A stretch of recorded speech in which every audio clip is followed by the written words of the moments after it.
up on previous episodes of your favourite shows. Every day, we ask the questions that you'd ask, so why not add your voice to the conversation in the comments section? Don't forget to subscribe. We are GB News, Britain's news channel. Every night at 11 on GB News, we bring you the next day's stories the day before. It's basically like time travel.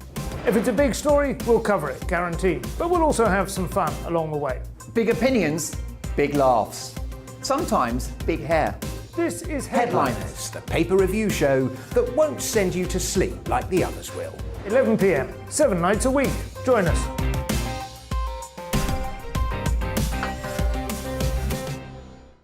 Hello there, I'm Eamon Holmes. And I'm Isabel Webster. And we hope you can join us for Breakfast with Eamon. And Isabel. You make me laugh out loud, belly laugh. Is that important first thing in the morning? Yeah, absolutely. And there's me trying to be deadly serious.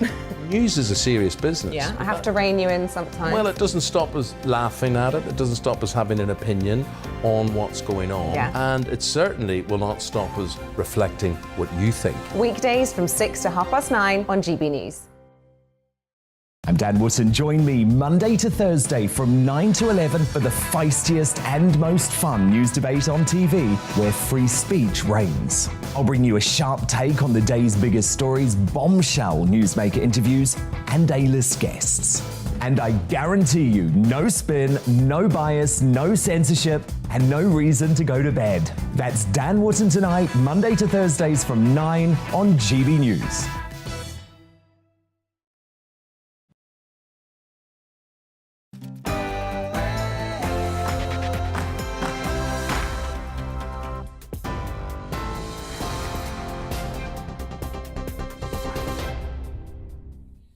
Good morning, it's 9:30. I'm Rhiannon Jones in the GB newsroom. Ukraine is hoping to evacuate civilians from areas on the front line of fighting after 9 humanitarian corridors were agreed with Russia. In the west of the country, several blasts have been heard in the city of Lviv, with the mayor saying missiles had hit an aircraft repair plant. No casualties have been reported. In Donetsk, in eastern Ukraine, an unknown number of people were killed when a residential building was shelled. Here, Russia Today has had its licence to broadcast in the UK revoked with immediate effect. Ofcom says it isn't satisfied that RT is a responsible broadcaster. With its headquarters in Moscow, the company accused the regulator of simply being a tool for the British government. More than 150,000 people have registered for the Homes for Ukraine scheme ahead of today's launch. The government programme aims to match refugees with people and companies who can provide accommodation for at least 6 months. Ukrainians with a sponsor here can start their visa application immediately. Those with no ties to the country will be matched at a later stage. Demonstrations are being held in Dover, Liverpool and Hull to protest against the sacking of hundreds of P&O ferry workers. 800 staff were made redundant via a video message after the firm made a loss of £100 million last year. Politicians and unions have condemned the move, with the Rail, Maritime and Transport Union seeking legal advice. All remaining UK COVID travel restrictions have now been lifted. It comes as ONS figures show infections are rising across the country for the first time since January. The Department for Transport says a range of contingency measures will be kept in place so ministers can take swift action in the event of new variants. TV online and DAB+ radio, this is GB News. Now it's back to the briefing with Tom Harwood, who's in Blackpool.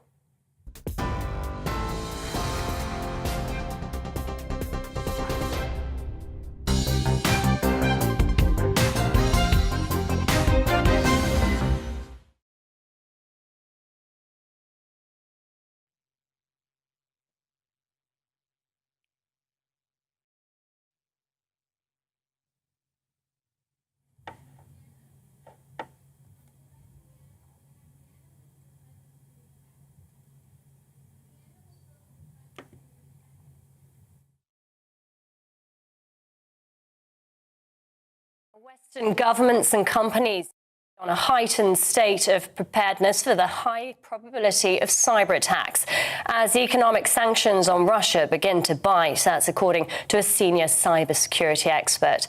Critical national infrastructure and the banking could be the main targets, with experts warning there are still some inherent weaknesses in these systems. Our security editor Mark White examines the risks and the likelihood of a major cyber attack on the West in the months ahead. Quite understandably, the world's focus of late has been on the destructive power and human cost of Russia's conventional warfare. But experts warn we mustn't underestimate the power of Russia's cyber capabilities. Although the threat from cyber warfare can seem quite abstract, it has potential real-world consequences, with the ability to cripple power supplies. Health services have been significantly disrupted in the past, and the technology at the heart of the West's aviation sector is at risk. Apart from an attack on some of Ukraine's critical systems in the initial stages of the invasion, there has been no concerted effort by Russia to attack Western infrastructure in recent weeks. But as economic sanctions begin to take a real stranglehold on Moscow, Vladimir Putin is increasingly likely, we're told, to unleash his cyber capabilities. I would say there's a fairly high probability, based upon the types of grey warfare, the hybrid warfare that Putin and the Kremlin have been executing against others in the space, to coerce and to bully its neighbours or adversaries. I think it's a weapon that's being held in reserve right now, but we certainly need to be on a heightened level of preparedness. The West's banking sector is also at risk, especially as Russia has been kicked out of the SWIFT international payment system. And Russia's network of criminal gangs is another potent tool in Putin's armory. As well as being one of the most formidable cyber powers in terms of government capabilities, Russia also has the largest concentration by far of serious organised cybercrime on the planet. And before the invasion in 2021, we saw these criminals disrupt petrol supplies in the US, healthcare in Ireland, schools in England, food retail in Sweden. The list goes on. If the Russian state were to, if you like, unleash its ransomware capabilities, its cyber criminal capabilities, then that could get, well, it's not catastrophic, that could get pretty unpleasant. Although the West's computer systems are better protected these days, there are still inherent weaknesses, vulnerabilities adversaries would look to exploit. A lot has been done to shore up a lot of the critical infrastructure across the UK, particularly the NHS. There are still gaps in the fabric, there are still chinks in the armour that we need to be aware exist, and we need to take precautions, compensating security controls, for example, in order to ensure that perpetrators can't get through that armour. For now, Russia's main focus is on the conventional battlefield. Any cyber attack would almost certainly provoke a response in kind from the West. In fact, in the cyber domain, Russia is already fighting off multiple attacks from Western computer hackers who've turned away from their traditional targets of big business and government at home, focusing their disruptive talents on Moscow instead. That was Mark White, our security editor. We're hoping to get Tom back very soon. We're having some issues with sound. But joining us now is media commentator and former editor of the Sunday Mirror, Paul Connie. Thank you so much for joining us this morning. I mean, what's your reaction to the Tory conference so far? Well, normally the spring conference is the sort of little sister, sort of precursor to the main October conference, but this year will be rather different. There's so much happening. But I suspect much of the more interesting developments might be behind the scenes than rather on the platform. There are so many issues. For example, Liz Truss has had a triumph, over Nadine Zaghari-Ratcliffe's release, and one MP I know would put it down as Liz 1, Boris 0 at the moment. And of course, Partygate is still looming. The cost of living hikes, the energy bills soaring, and also, of course, the Ukraine war there and our response to it. And of course, the P&O action yesterday, which really paints a very different image of Brexit to the one sold to the public by Boris Johnson during the referendum campaign and the 2019 election campaign. So there's a lot of question marks about the Prime Minister. some say that Liz Truss is suddenly now the front runner rather than Rishi Sunak if should he fall as a result of the outcome of the Partygate. Sorry, I think that's quite a damning state of affairs. I've heard Liz Truss talk both privately and publicly, and I must say I've been thoroughly disappointed on every single occasion. So the idea that she's the front runner is quite shocking in my opinion. But Rishi Sunak, I believe, is supposed to speak today, isn't he? Are we expecting a rabbit out the hat at all? Well, rabbit out of the hat, which I think a lot of Tory MPs and party members would like to see, would be something to help on the energy front and the scrapping of the national insurance hike. But so far, Boris and Rishi seem to be in tandem on not supporting that. I suspect there will be a U-turn on that, but probably not at this conference. And of course, what's troubling a lot of people, both MPs and party members, is that between the spring conference and the main conference in October, there's the little matter of the May local elections, which could be pretty disastrous for the government and for Boris Johnson's leadership personally. So, interesting times, which is why I think it's going to be fascinating, the machinations behind the scenes and in smoke-filled, well, perhaps not these days smoke-filled rooms, but rather than on the main platform. It's a fascinating time, and of course, a lot of things, such as P&O and of course the Ukraine war, certainly weren't on anyone's mind when the conference was organised and its initial agenda set. Yeah, and finally, Paul, I mean, what do you make of the location for the conference, Blackpool? Is this the Conservatives trying to send a message that they're still interested and care about the Red Wall? Well, I think it's a smart move, but Blackpool's a regular venue, so it's not that unusual. But I think this conference being held in the north, given the levelling up agenda, it was obviously very deliberate. And of course, the main conference is in Birmingham at the NEC, both areas, of course, where Red Wall voters were key to the last general election, and where, if the polls are right at the moment, it suggests that there's a lot of disaffection growing in those Red Wall areas. So there's going to be an interesting conference, and I think a lot of people will be wondering whether the same Prime Minister will be in place by the time the main October conference at Birmingham comes around at the NEC. No, absolutely. I imagine it's quite a smart move as well, because Blackpool's one of the few places that's actually bleaker than the Tories' performance so far. So there we go. But anyway, thank you very, very much. Great to have you on the show. Now, we've got loads coming for you. Yes, I know it is a bit of a shock. I was deeply shocked that I am now currently on air. I think Tom Harwood has... I don't know, the sound's gone, unfortunately. But anyway, that was media commentator and former editor of the Sunday Mirror, Paul Connew. Yeah. But the government has set out a series of measures outlining how to tackle racial disparities in the UK. Its response to a report published last year by the Commission on Race and Ethnic Disparities about the existence of institutional racism. Yes, the report offered 24 recommendations, from a change to stop and search powers to the dropping of the use of the abbreviation BAME. And we're delighted to now be joined by Dr. Rakib Ehsan, Research Fellow at the Henry Jackson Society. Thank you for joining us this morning, Rakib. I mean, firstly, what's your reaction to the government's response so far to the report? I mean, it's taken them a year, and it's now obviously being released in the midst of many other stories in the news. But what's your reaction so far? Well, no, I think overall it's a welcome response. It recognises that the Sewell report on race and ethnic disparities was a welcome intervention in our race relations conversation, which is dominated by simplistic and divisive narratives.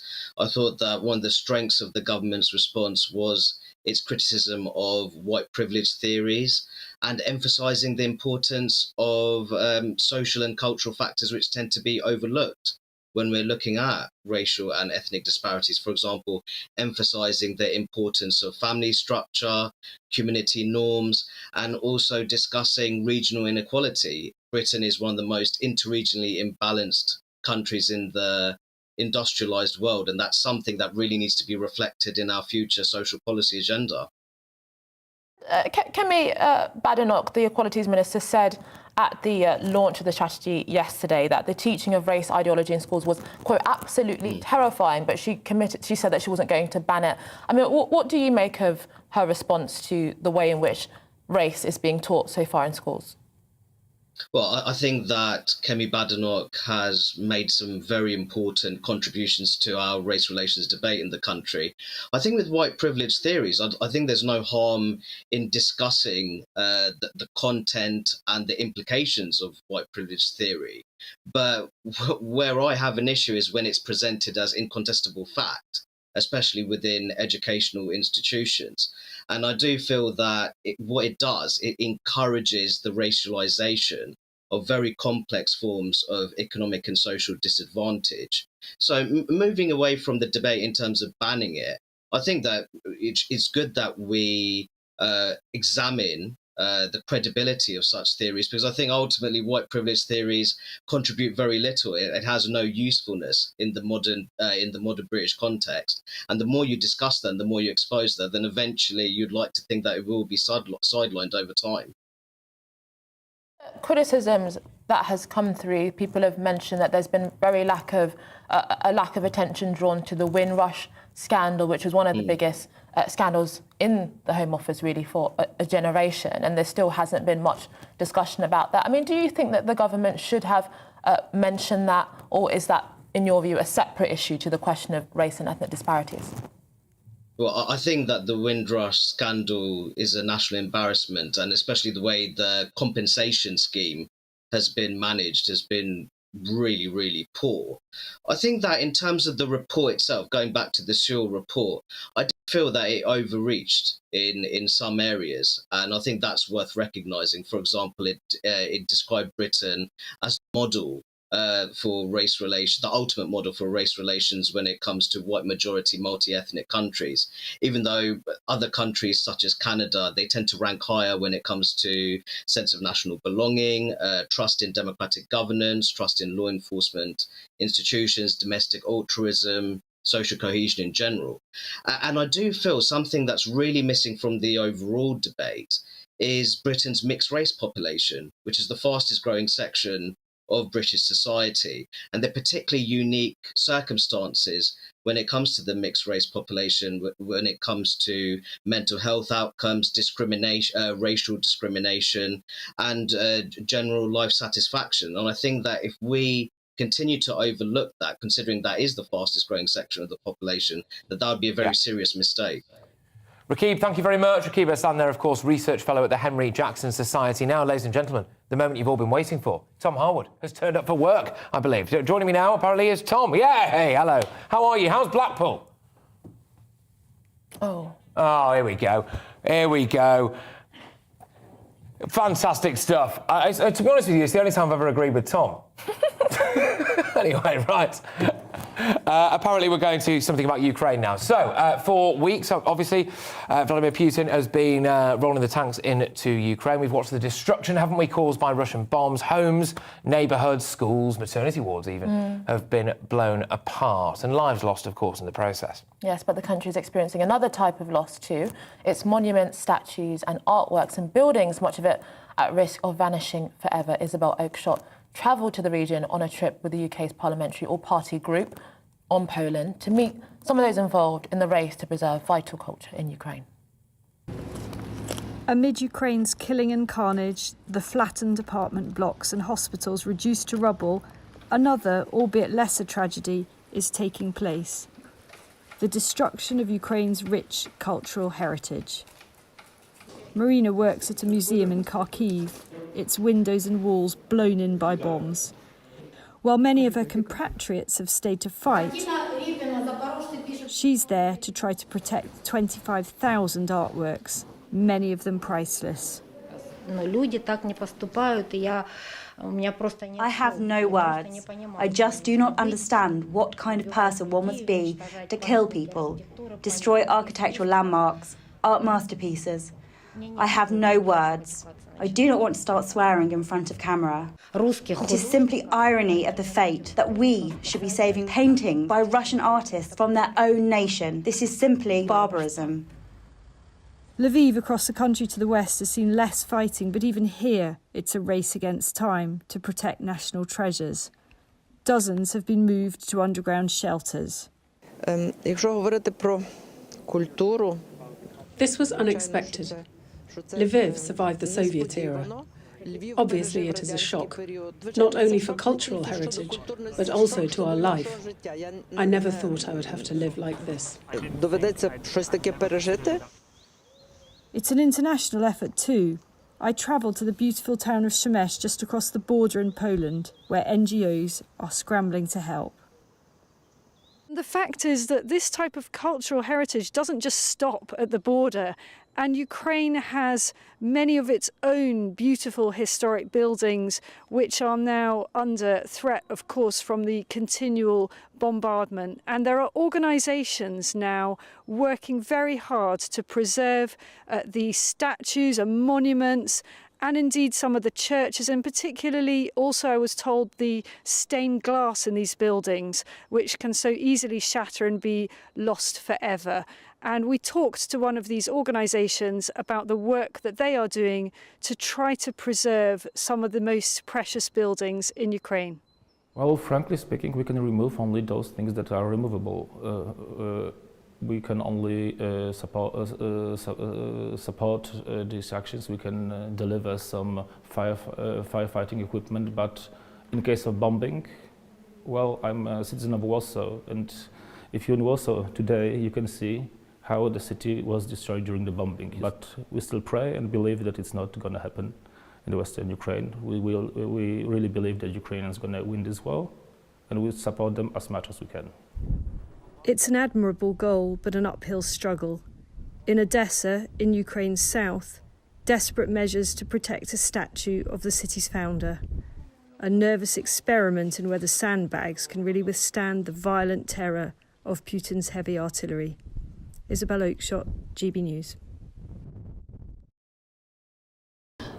That was Isabel Oakeshott. I think that's a really important issue that I think is often not discussed when it comes to war, the cultural legacy that often gets destroyed. And we know that this was a really big issue when it came to Afghanistan, the conflict, but also in Syria, some of the horrendous destruction that went on. And it does attack something that I think is fundamentally human, which is all of our human history and the understanding of the past. So I think that that is a really important highlighting that Isabel has done there. Yeah, thank you, Isabel. It is an interesting one, actually, to think about how much of Ukraine is going to be left, you know, and who's going to rebuild it as well. We're going to have to rebuild it at some point, if indeed they ever get it back, I suppose. But, I mean, the total, complete and utter destruction of a country. You know, we see apartments and flats and houses blown up, hospitals blown up. But like you said as well there, and as Isabel said as well, you know, it is the cultural stuff, you know, monuments, statues, history, actual history is being desecrated, isn't it? Yeah, exactly. And I think that when you obviously take people's lives, that is absolutely devastating. But there's a kind of demoralising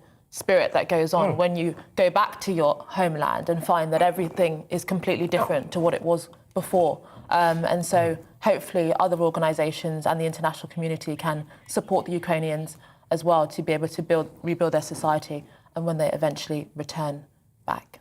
Absolutely. Right, OK. Well, protests and, of course, demonstrations as well are to take place across the country against P&O's decision to sack 800 seafarers. Unions and politicians have condemned the mass dismissal. Earlier, Shadow Secretary of State for Environment, Food and Rural Affairs Jim McCannon spoke to Stephen and Bev at breakfast, and he gave this reaction. I just think the way that P&O have behaved is a national disgrace. It's an absolute scandal that 800 people were told that they would be sacked on the same day by a video call. But P&O have got form. You know, this is the company that reflagged away from Britain to Cyprus after the EU referendum. This is the same company that took millions in furlough only to make 1,100 people redundant, at the same time paying over £200 million in shareholder dividends. And it's the same company today that are making £1 billion in profit and saying that they need now to make these 800 hard workers redundant. These are 800 people who have bills to pay, who have families to support, who have whole communities who depend on that industry. And frankly, it's a national scandal that it's been allowed to happen on the government's watch. I mean, justify that for us, would you, Jim? I mean, the government is the government. They're in charge at the moment, but they're condemning this every bit as strongly as you are. It's good enough just to condemn it if you're in government. You're there to show leadership and to take action. We've asked the government to convene a meeting of the workers, the trade unions and the employer to try and negotiate a way through. We've asked the government to get legal advice to find out whether it was even lawful to make these people redundant in the way that we saw on TV. We've asked the government to review the furlough support that was given to see if that can be clawed back. There are steps the government can take, but frankly, just standing at the dispatch box and complaining is not government. Well, I mean, the problem seems to be, in talking to Simon Calder, who you'll be familiar with, no doubt, as everybody is, I mean, he says it looks like a lot of these people were on contracts based in Jersey, so they're covered by maritime law and not UK law when it comes to this. Yeah, I mean, the treatment of seafarers who are kind of UK citizens is an issue. And it's been a long-standing problem that, depending on where the ship is flagged, depending on when the company is registered, that does diminish workers' rights here in the UK. But listen, I'm not an employment expert. We need to make sure that the government take leadership. They convene a meeting to see if there is a way through it, but also to make sure that if there is a route to challenge this decision, then that route is taken with the support of our government. Jim, what would Labour do to make sure that this kind of thing couldn't happen again in the future? Well, fundamentally, this is about workers' rights and the ability of working people here in the UK to earn a decent living and have security, prosperity and respect. And that isn't what people feel at the moment. They feel as though they're being exploited. They feel as though there's a race to the bottom. And although this is an extreme example, it's not the only example of that taking place. So we need to make sure that we toughen up our employment laws here in the UK. That if you are a UK citizen working here and your base is here, then you deserve better terms and conditions and better rights than if your company is offshored or flagged elsewhere. It's a PR disaster for P&O, isn't it? I mean, even if they reversed this decision and employed everyone back, it's a huge blow to the company, which presumably is going to have longer-term impact. Well, it will do, but also, we are in a cost of living crisis made in Downing Street, and, I don't think it's a surprise that they have chosen this moment to make this intervention. They know that if containers don't come into the country and goods don't come into the country, that will have a knock-on effect on the cost of shipping. It'll have a knock-on effect on the cost of living and supply chains, and they are choosing this moment now, I believe, to really force the hand of our government. Now, the government needs to choose which side they're on. Are they on the side of P&O? They're exploiting their workers and exploiting the goodwill of the British people. Ultimately, at this point, you've got to make your choice. Yeah, Jim McMahon there. Right, OK, so coming up, it's To The Point, yes, finally, with me, Patrick Christys and Inaya Falarin Imam. But first, we've got the weather and also the latest from Ukraine. Good morning, I'm Alex Deakin with your latest weather from the Met Office. A cold one out there this morning, and for some a foggy start, but generally it's going to be a cracking day if you like spring sunshine. High pressure is with us, sitting pretty much slap bang across the UK, and it's going to stick around for the next couple of days, bringing plenty of blue skies with it. Having said that, as I said, it's quite grey for some this morning, parts of the Midlands, Wales, southern England. We've got some dense patches of fog. It will be clearing steadily through the morning, should be gone by late morning. And once it has gone, it's then pretty much sunny spells across the board.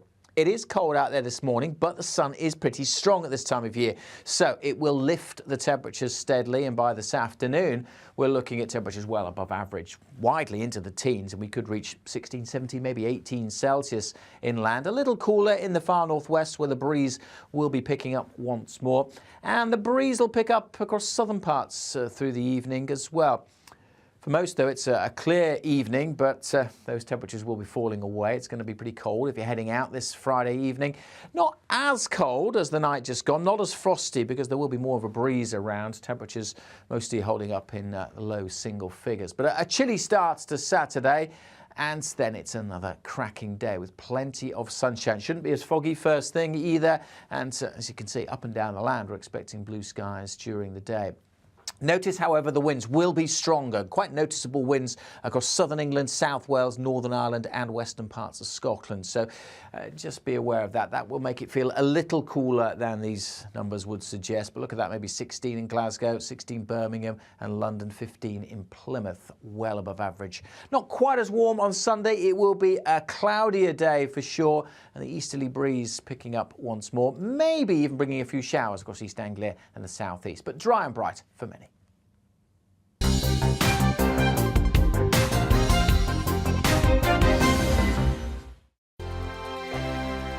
GB News is the UK's home of discussion and debate from all perspectives. To stay up to date on the latest stories, make sure that you subscribe to the GB News channel right here on YouTube. You can watch us live 24/7